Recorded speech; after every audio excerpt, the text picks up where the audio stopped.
Fala galera, nós estamos em mais um Empreendendo no Reino e hoje nós estamos aqui com o Igor que é CEO da Dunamis Farm. Igor, seja muito bem-vindo, cara, é um prazer receber você aqui no nosso podcast. Obrigado, André, obrigado, Ícaro, obrigado pelo convite aí de participar desse podcast. Estou animado aqui de poder contar a minha trajetória, né? Aqui na Dunamis Farm, eu sou só um servo de Deus aqui.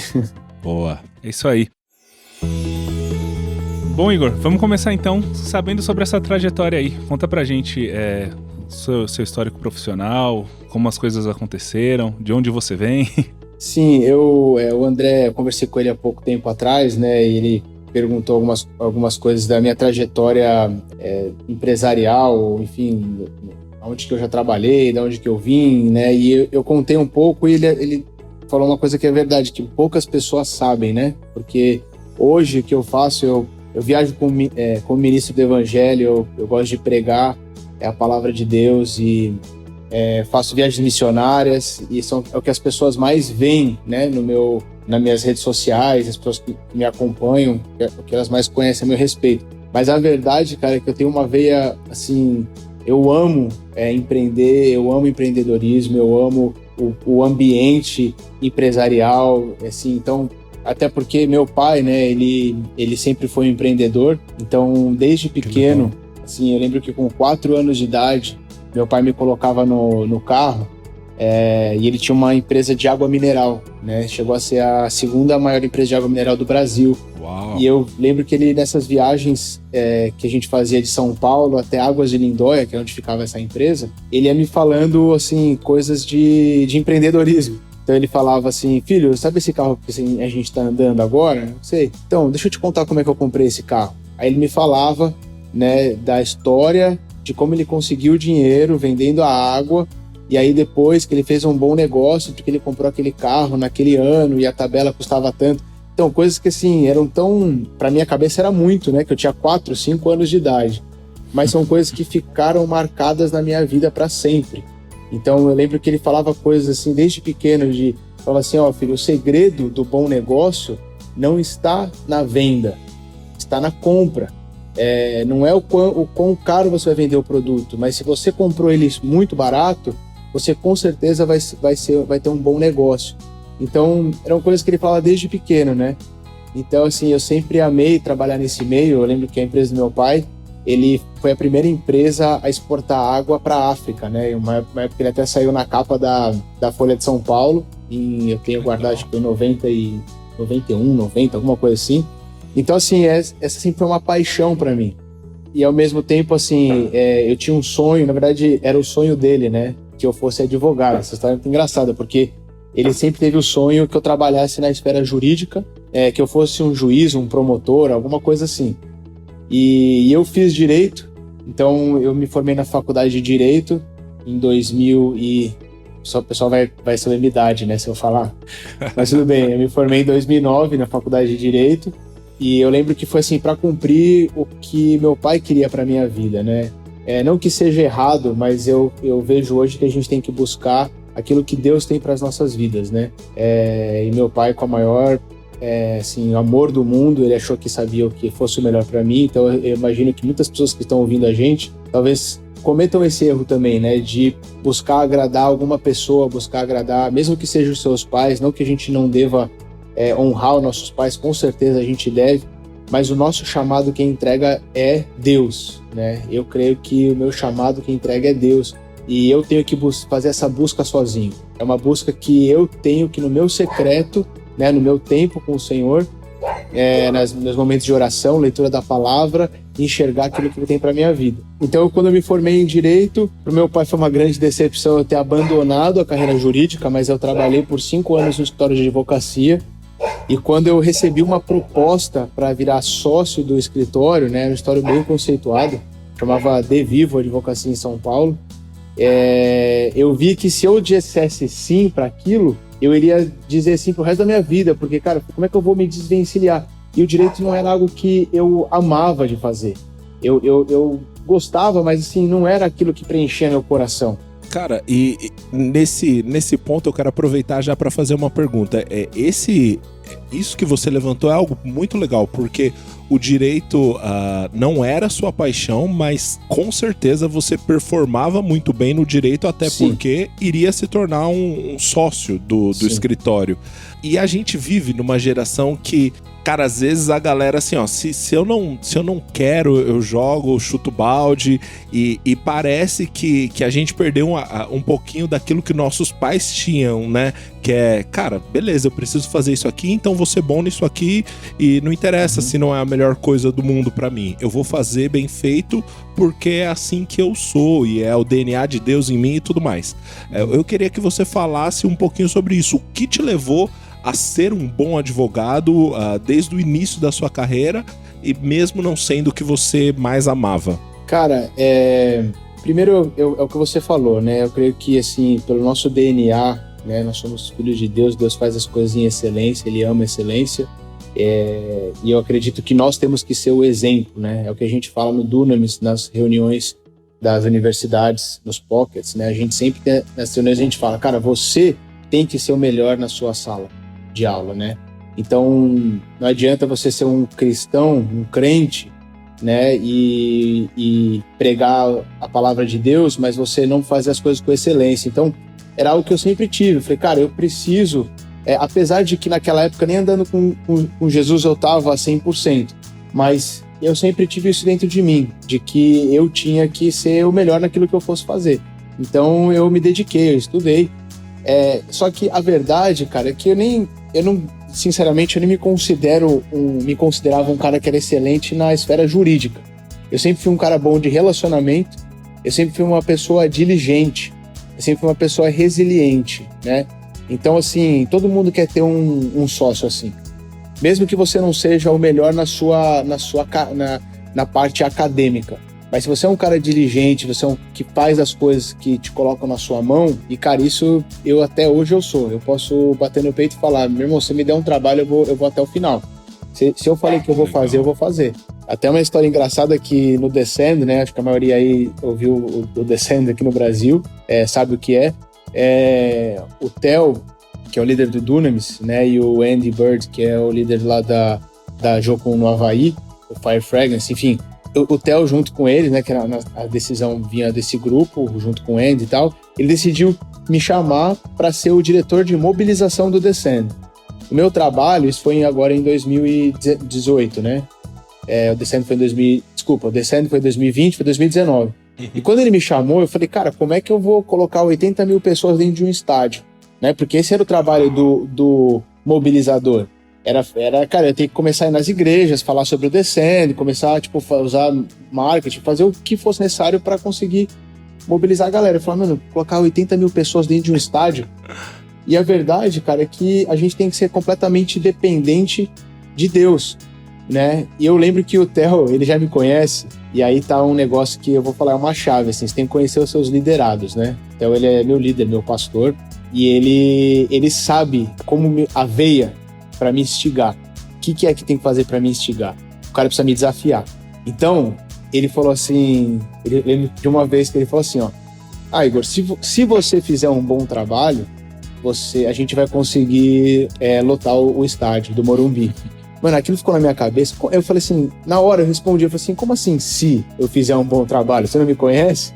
Aí ele pegou e largou, deixou essa e foi embora. Cara, eu fico aqui na cabeça, se eu fizer um bom trabalho, como assim, cara? Alguma vez eu deixei de fazer um bom trabalho, eu vou lotar esse estádio, agora não sei o que e tal.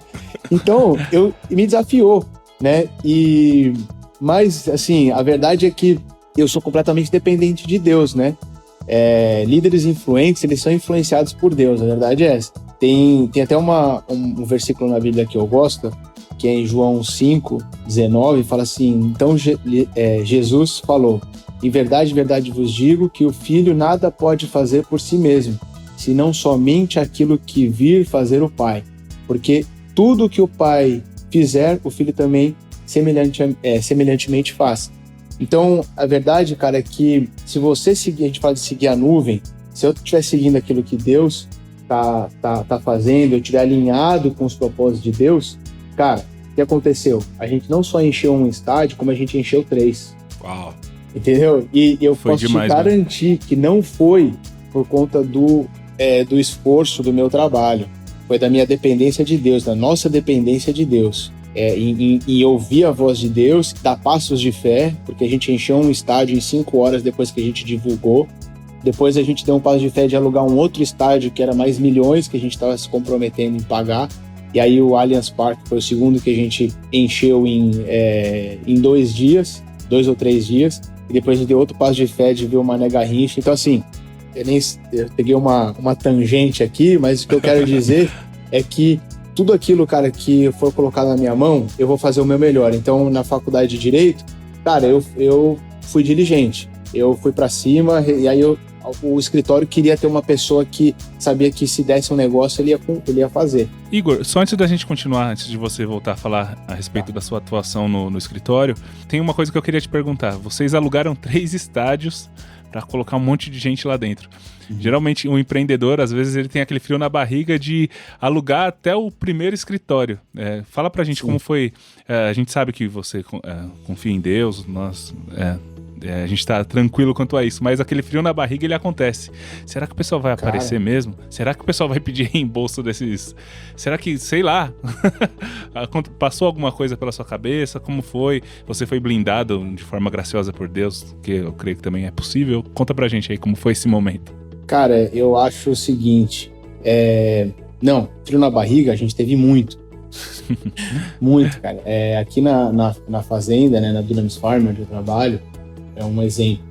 A gente comprou uma fazenda que valia 14 milhões de reais com 14 mil reais na nossa conta bancária.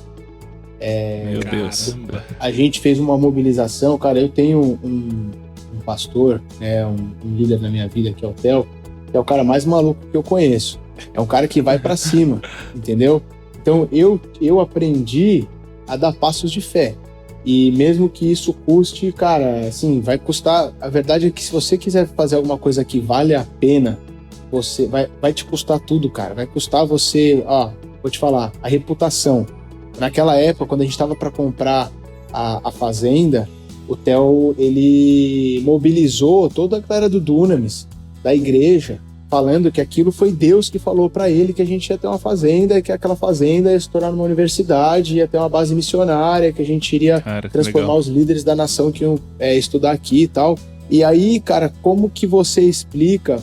A gente conseguiu o dinheiro faltando, literalmente, assim, foi um dia antes de vencer o prazo do contrato, que a gente ia perder o nosso sinal. Então, assim, foi Deus testando a nossa fé no limite. Você dá um passo de fé, você dar um passo maior que a perna, que as pessoas falavam isso pra gente. Falaram, cara, vocês são um monte de moleque. O Theo tinha 33 anos, acho, eu tinha 28.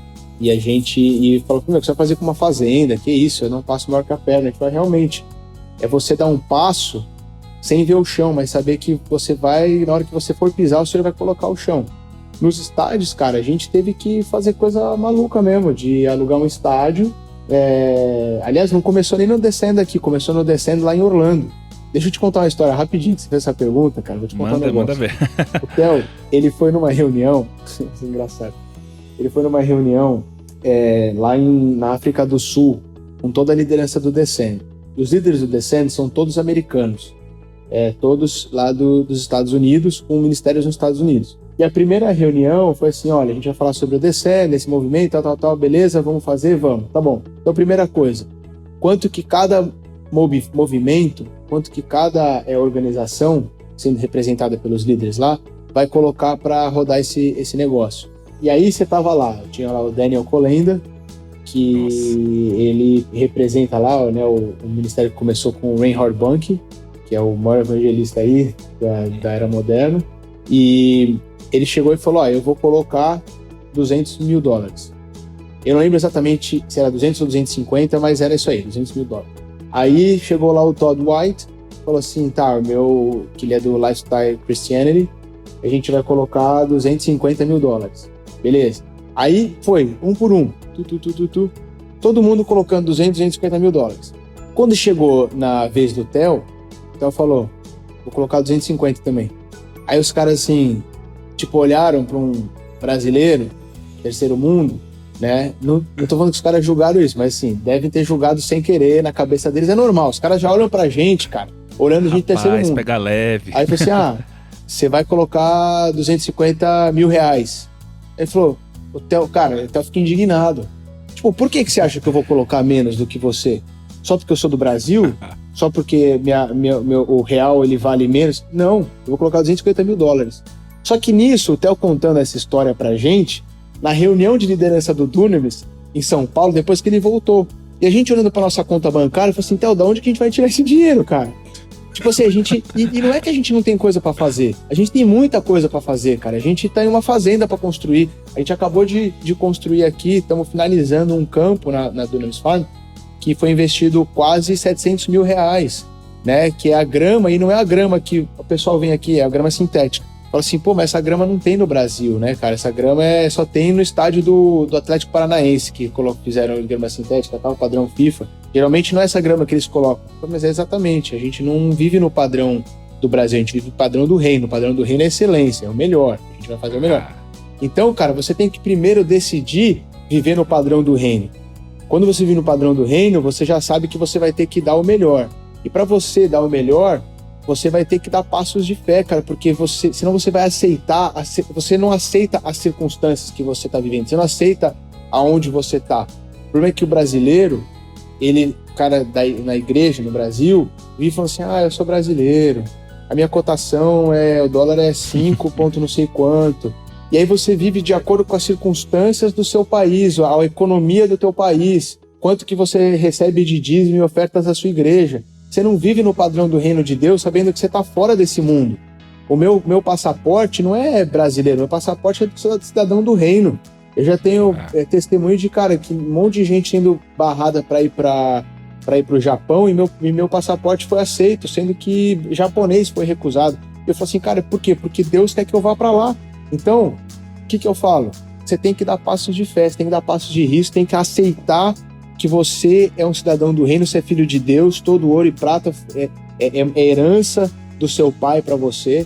Então, para de aceitar aquilo que é imposto sobre você e começa a viver de acordo com o que Deus coloca sobre a tua vida. Então, mas assim, não vou falar que não dá frio na barriga, dá vontade de ir no banheiro, sim. Entendeu? Você vai, é igual você ir pra uma final da Libertadores aí, cara. O cara no final da Copa do Mundo. Eu descendo pra gente, era assim, cara, a gente tá indo numa Copa do Mundo, vamos jogar a Copa do Mundo. A gente não vai ter Copa do Mundo todo ano. A cada 4 anos a gente vai ter uma. Talvez a gente participe de mais umas 4 pela frente aí, entendeu? E aí, pra você jogar uma Copa do Mundo, cara, você vai ter que dar o seu melhor. E o melhor pra Deus não é você com as suas melhores qualidades, não, cara. É o quanto mais passo de risco e fé você vai ter que dar, né? O quanto mais você vai arriscar. Eu diria que é isso. Cara, sensacional. E, Igor, só pra gente até voltar um passo, aí você saiu em algum momento do escritório de advocacia e foi, de fato, empreender, foi tocar um negócio. Sim. Como que foi isso, cara? Então, só para finalizar até a última pergunta, antes dessa, sei que a gente vou e volta, né, para frente e para trás, mas é porque eu senti aqui que é algo que vai edificar os ouvintes que estão aí escutando o nosso podcast.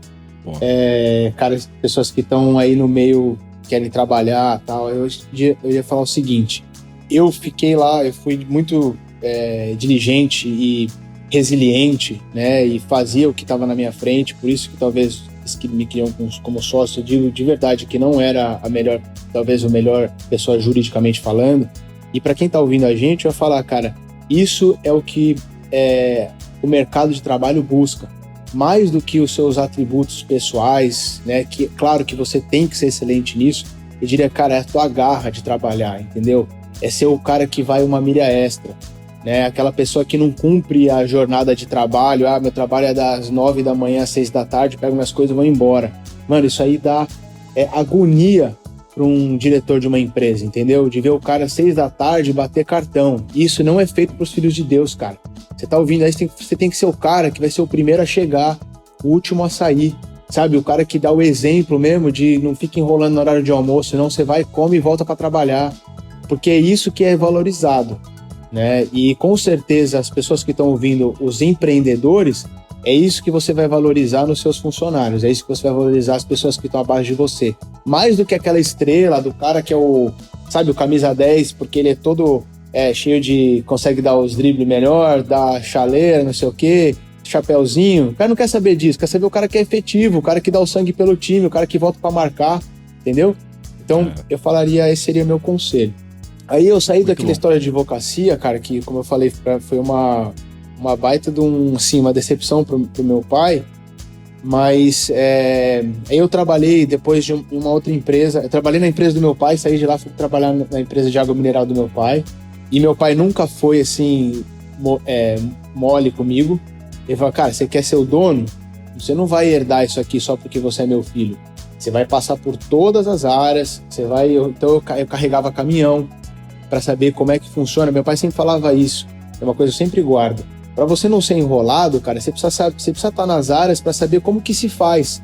Porque se o cara falar para você que demora 2 horas para fazer e você nunca fez, você vai achar que demora 2 horas. Mas se você já fez e sabe que é possível fazer em meia hora, o cara não vai te enrolar. Então, eu sabia quantos galões cabia dentro de um caminhão porque eu fui lá carregar o caminhão, né? Eu sabia quantos pacotes de água você conseguia carregar em 1 hora porque eu carreguei o caminhão. E depois eu passei trabalhando dentro da indústria, nas máquinas, eu sabia como funciona o funcionamento de tudo. Então, é muito importante que você saiba cada área da empresa que você tá liderando. Tempo atrás aqui, um dos funcionários nossos aqui, ele chegou para mim e falou, cara, eu tenho confiança em você porque eu sei que você sabe aonde está cada um dos parafusos aqui dentro dessa fazenda. Então, você precisa ter no controle. Você não precisa ser o cara que vai lá e vai apertar o parafuso, mas você precisa ter uma noção de tudo que está acontecendo abaixo de você. E para isso você precisa rodar em todas as áreas. Eu trabalhei com meu pai nessa empresa de água mineral, depois eu fui contratado por uma multinacional em São Paulo, que trabalhava com tecnologia, uma empresa de tecnologia, produzia hardwares e alguns softwares também. E também nessa empresa eu passei por todas as áreas até eu virar diretor de operações.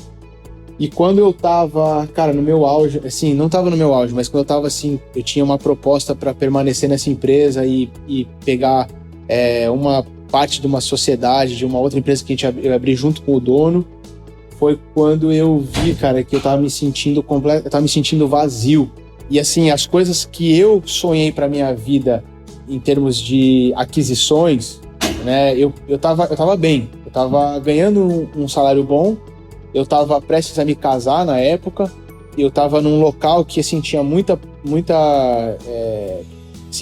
era um futuro muito promissor, mas eu me sentia vazio por dentro. E eu sei que isso é muito comum de acontecer, porque eu convivo muito com os jovens. Você pode, às vezes, estar fazendo algo que pode parecer para sua vida inteira que é aquilo que você sempre quis, mas se você não estiver fazendo aquilo que Deus te chamou para fazer, você sempre vai se sentir vazio. E esse vazio veio dentro do meu coração, e eu lembro que foi preenchido numa viagem missionária que eu fiz.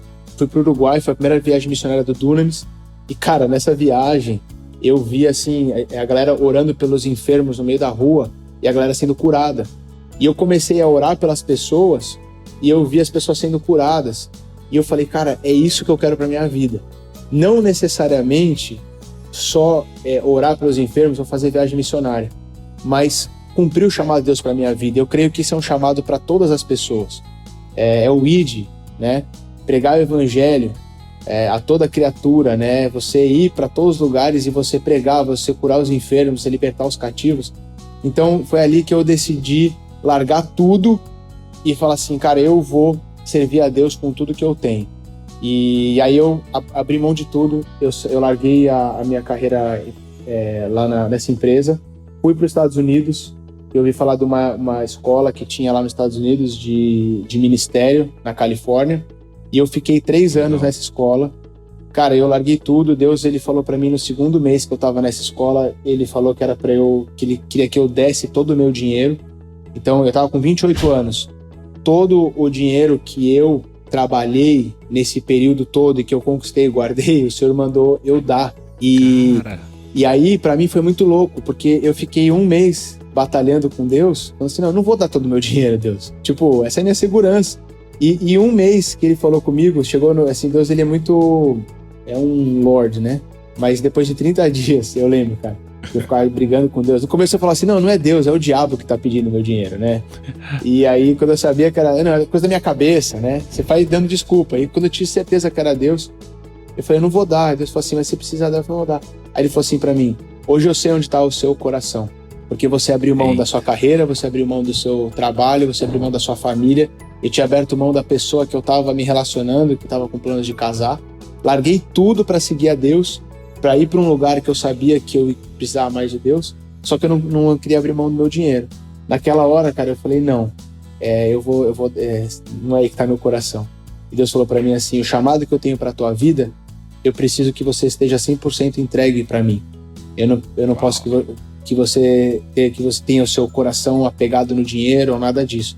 E Deus me falou até quem era a pessoa que era para eu doar esse dinheiro. Eu peguei, liguei para essa pessoa. Eu sabia que essa pessoa não merecia receber aquele dinheiro, não ia nem saber o que fazer, mas eu fui obediente. Foi Deus mesmo que mandou, então. Foi a melhor decisão. Hã? Foi Deus mesmo que mandou, então. Foi Deus mesmo, cara. E era uma pessoa que eu não podia ter nada, que eu sabia que eu não ia receber nada em troca, sabe? Que nunca ninguém soube. Essa pessoa nunca falou pra ninguém que eu fiz isso. E eu lembro que naquela hora que eu dei todo o meu dinheiro, cara, eu me ajoelhei no chão do meu quarto lá nos Estados Unidos e eu falei, tá bom, Deus, agora... Eu fico até meio emocionado de falar isso, porque foi um momento muito marcante. Eu falei, agora o senhor tem tudo a minha vida.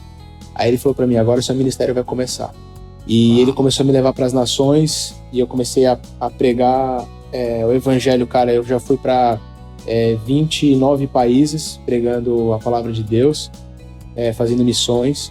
E assim, foi muito louco, porque isso não significa que é ser o meu chamado para da minha vida. Como eu falei no começo desse vídeo, as pessoas conhecem essa parte, porque talvez é o que eu posto, que é a coisa mais legal, mas o meu dia a dia é aqui na Dunamis Farm, cara. É lidando com planilhas, é lidando com pessoas, é lidando com problemas, tomando processo trabalhista na cabeça, indo para reuniões chatas, entendeu? São coisas que assim, eu não vou ficar postando no meu dia a dia isso, né? Mas são coisas que eu gosto. Resolver problemas, solucionar problemas, é o que eu gosto, assim.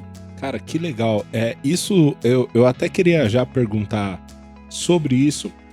Você em algum momento abriu mão da sua carreira em prol desse chamado, e aí, ok, tem essa experiência maravilhosa, você entrega tudo, e agora que você tem tudo, o Senhor sabe que Ele pode te levar para onde Ele quiser, só que o lugar que o Senhor, aprove a Deus, né, que o lugar que Ele te queria era justamente nos negócios, só que servindo o reino, né, porque é o que você tá fazendo hoje, você tá Sim. nos negócios, num negócio do reino, né? Sim. E cara, você imaginava isso? Não imaginava, cara. Tanto que quando eu estava... Então, assim, eu saí, né, da empresa, fui para os Estados Unidos, fiz a escola de ministério. E quando eu estava no meu segundo ano dessa escola, o Theo me ligou e me fez a proposta de trabalhar. Só uma coisa, essa escola é a Bethel, né? É a Bethel, Ah, legal. Foi a Bethel, fiz a Bethel lá por 3 anos. Quando eu estava no segundo ano, o Theo me ligou e ele falou, olha, eu tenho uma proposta para fazer para você. Você volta pro Brasil e você vai liderar aqui a Dunamis Farm. E eu falei, não, cara, obrigado, mas assim, é exatamente o que você tá falando agora, André. Eu falei, cara, eu saí desse ramo, né, pra servir a Deus. E agora você tá me chamando pra ir ainda mais pra uma fazenda, administrar uma fazenda. Eu não sou fazendeiro, entendeu? Eu sou o cara de São Paulo. E ele falou pra mim assim, não, eu vou te dar 2 meses pra você orar. Essa proposta é válida por 2 meses. Se você em 2 meses não quiser, eu vou procurar outra pessoa. Se você aceitar, eu tenho 2 meses aí. Tá bom. Cara, toda vez que eu orava no meu quarto, assim, eu falava, Dunamis Farm, vinha queimava o meu peito, cara. E eu falava, não, Deus, você não tá fazendo isso comigo. Eu orava pela Dunamis Farm e vinha um negócio no meu coração. Eu falava assim, não, cara. Passou 2 meses. Irmão, eu não conseguia mais, era um queimar no meu peito que eu não conseguia mais, era assim, eu tinha certeza absoluta que eu tinha que estar aqui. Então eu liguei pra ele e falei, Theo, eu aceito, cara, eu não quero saber nem salário, não quero falar, eu vou aceitar porque isso é o que Deus quer que eu faça. Falei, beleza. E eu tinha recebido uma proposta pra estar lá na Bethel, pra pastorear um grupo da escola, né? Que tinham vários grupos, chamavam Revival Groups. E eu tinha tido essa proposta para ser um dos pastores de um dos Revival Groups. E, cara, isso eu não posso falar, todo mundo que faz a escola, o sonho é ficar lá, porque, American Dream, né? Você tá trabalhando numa igreja legal, numa escola legal, você tem uma casinha bacana, você consegue pagar suas contas, tá nos Estados Unidos, que é tudo confortável, mas eu sabia que isso não era o chamado de Deus pra minha vida. Larguei tudo, de novo, vim pra cá e comecei a trabalhar na fazenda. Que parecia uma loucura, porque eu cheguei aqui, cara, era uma fazenda que estava abandonada há 20 anos. Então tinha mato que era da minha altura. Eu dormia numa casa no começo que tinha cobra dentro, cara. Eu saí um dia para trabalhar, o Mauro, que é o gerente aqui da fazenda, né, o caseiro, eu saí, tava conversando com ele na rua, ele falou, cara, olha para trás. Quando eu olhei para trás, tinha uma cobra saindo dentro da casa que eu tava dormindo.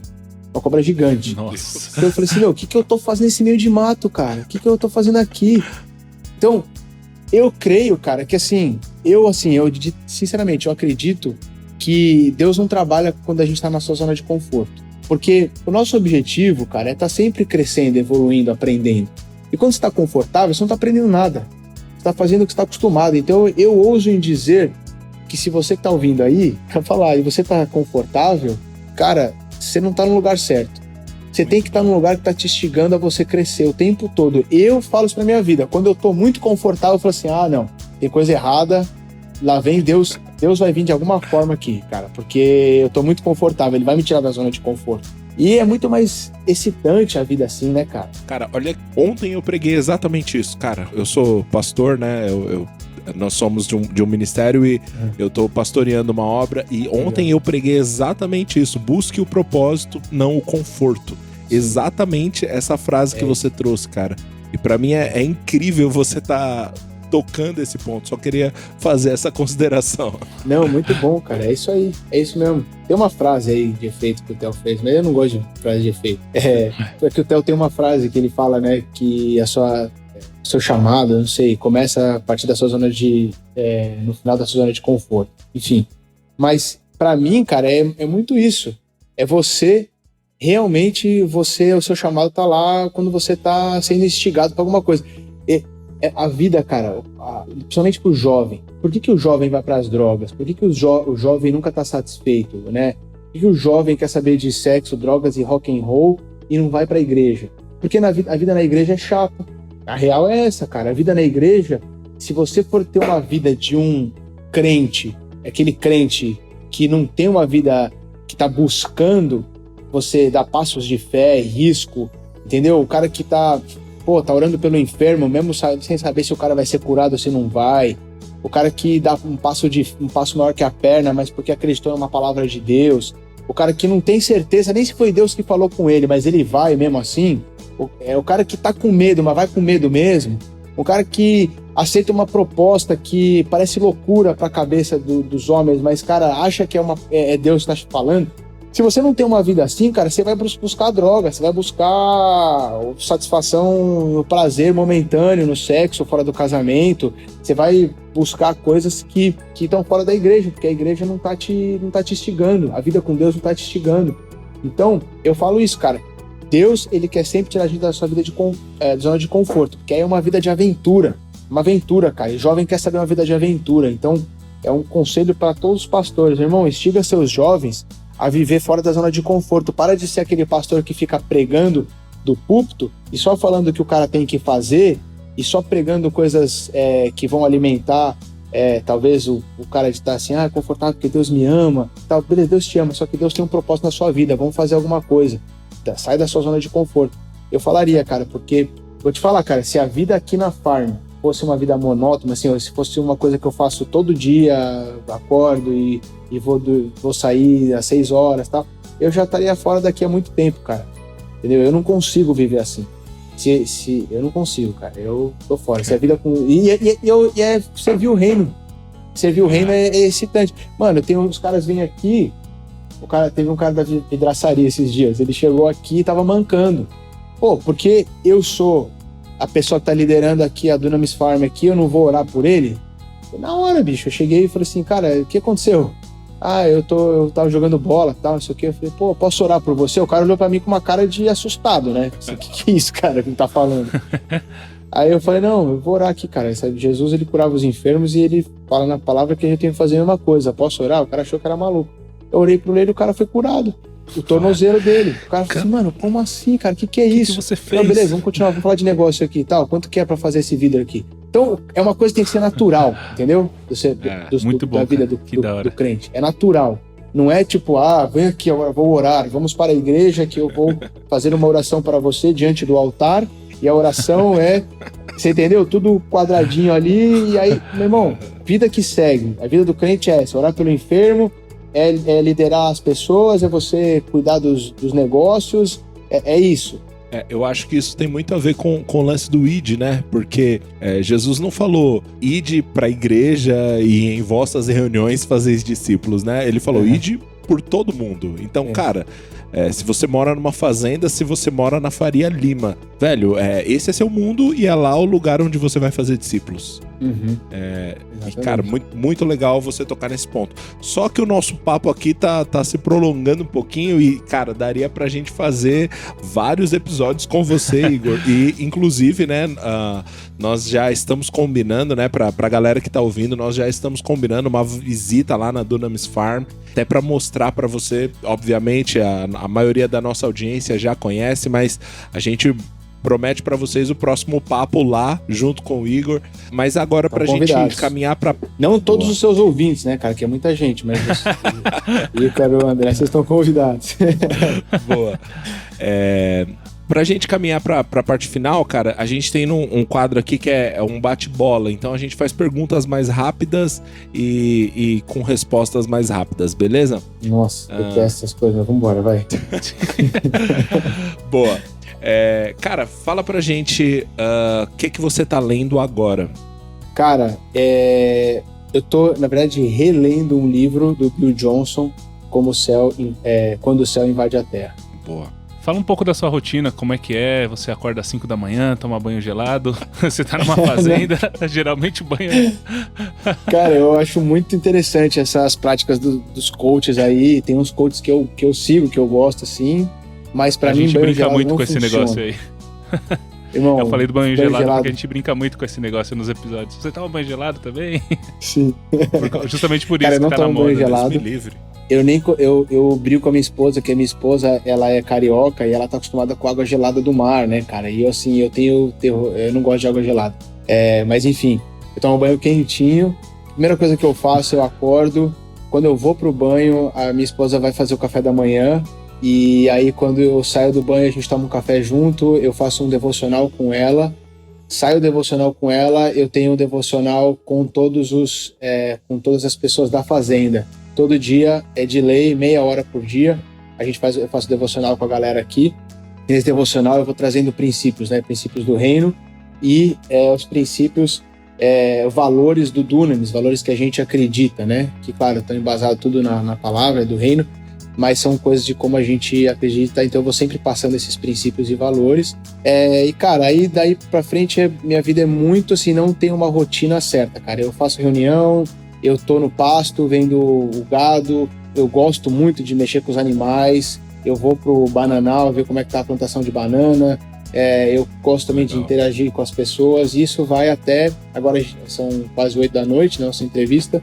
Eu saindo daqui, eu tenho uma outra reunião com a pessoa que cuida com o responsável pela cozinha, para ver como é que tá a questão de estoque, as despesas e tal. Então, assim, minha rotina ela não é muito certa, assim, mas eu gosto bastante de trabalhar. Se deixar, eu trabalho o dia inteiro, assim. E uma ferramenta, assim, que você não abre mão no seu dia a dia? Cara, pode ser uma ferramenta digital, pode ser, né, de repente o cara mora numa fazenda, vamos falar que é sei lá, um trator, mas Evernote, Notion, o que você não abre mão pra trabalhar, cara? Cara, eu não consigo trabalhar sem meu celular, né? Impossível. Assim, sendo bem direto, assim, meu iPhone, né? Porque eu já tô acostumado com o iPhone há muito tempo. Não tem como, cara. Aqui eu tenho minha agenda, aqui eu tenho o meu WhatsApp, que eu trabalho muito no WhatsApp. Muito no WhatsApp. Uhum. O meu negócio, assim, eu tenho que ver, delegar e cobrar. Então, assim, eu vejo uma coisa que tá errada, eu delego e depois tenho que cobrar para ver se foi feito. E tudo isso eu faço pelo WhatsApp. Eu mando pro responsável. Cara, eu vi isso aqui, faz tal coisa. E depois eu cobro. Foi feito? Entendeu? Então, assim, tudo pelo WhatsApp. Às vezes eu mando 10 mensagens de uma vez só para 10 pessoas diferentes, e aí eu vou só no dia seguinte conferir se foi feito. Então, assim, meu WhatsApp, celular, tem como viver sem. Tem como viver sem. Boa. E, cara, deixa uma mensagem para os empreendedores. Eu sei que você já deu vários conselhos aí muito preciosos pra gente durante a entrevista. A gente vai anotando aqui durante a entrevista os pontos-chave e o seu tá dando já umas 3 folhas aqui. Mas deixa uma mensagem aí, algo que tem no seu coração para os empreendedores. O que mais marcou, assim, no começo da nossa conversa, que eu senti que Deus estava querendo dar uma ênfase nisso, eu diria o seguinte, cara, influência requer, na verdade, eu vou falar sobre como ser um líder influente. Eu diria que o que mais você precisa é você ter atitude, né? Então, eu diria que todo mundo tá ouvindo aí, cara, você não consegue nada na vida se você não tiver atitude, né? Tem o Provérbios 22, fala, viste o homem diligente em sua obra, perante os reis será posto, não permanecerá entre posição inferior.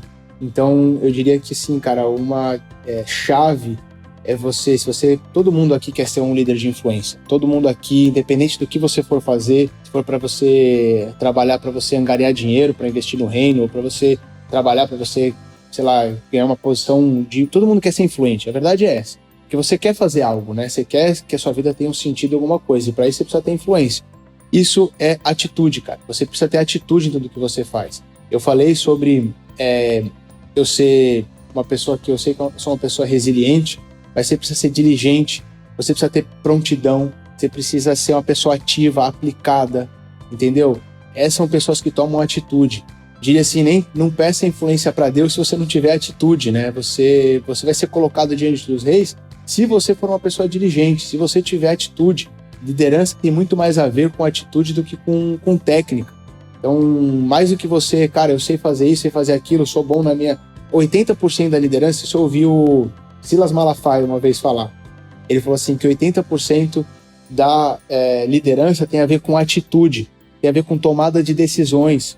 O problema é que os líderes, eles têm medo de tomar decisão porque tá com medo de tomar a decisão errada. Só que um verdadeiro líder, ele tem que estar tomando decisão, cara, se é certo ou se é errado. A diferença do líder bom pro líder ruim é que o líder bom, quando toma uma decisão errada, ele arruma a besteira que ele fez.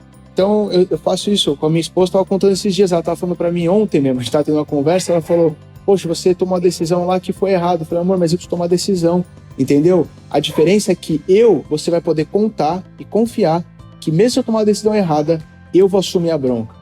Eu vou atrás, eu vou resolver o problema, mas eu não vou ficar em cima do muro. Então, não tem nada pior do que um líder que fica em cima do muro, entendeu? Errar faz parte, você aprende. Cara, você está aprendendo a ouvir a voz de Deus. Não sei se é Deus ou se é da minha mente, não importa. Se for da tua mente, você vai aprender. E você vai saber qual que é a diferença da tua mente e da voz de Deus. Vai pra cima. Isso mesmo. Entendeu? Toma risco, dá passo de risco e fé. Eu falaria isso, cara, vai e faça. Pessoas ficam pensando muito, só vai e toma atitude, cara, entendeu? Muito então bom, acho que talvez isso seria o meu conselho aí pra quem estiver ouvindo a gente. Toma atitude, vai pra frente, cara. Vai, não para. Muito bom, muito bom. Galera, depois dessa baita aula, se você tá aqui até agora e ainda não tá inscrito no nosso podcast, na sua plataforma predileta aí de ouvir podcast, essa é a hora. Vai lá, avalia a gente também, dá 5 estrelinhas, não faz mal, tá? A gente gosta.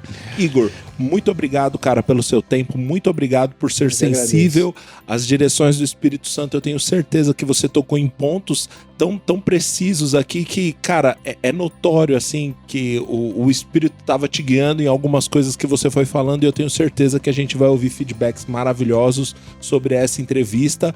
Parabéns pelo trabalho que você está fazendo aí, e fica super à vontade, tá mais do que convidado para voltar e dar mais um monte de entrevistas aqui pra gente. Amém, André. Obrigado, Ícaro. Muito obrigado também. Foi um prazer aqui participar e poder estar junto com vocês nesse projeto aí. Quando estiver pronto, me avisa aí que eu quero ouvir. Com certeza. Valeu, pessoal. Até o próximo Empreendendo no Reino. Valeu. Valeu, pessoal.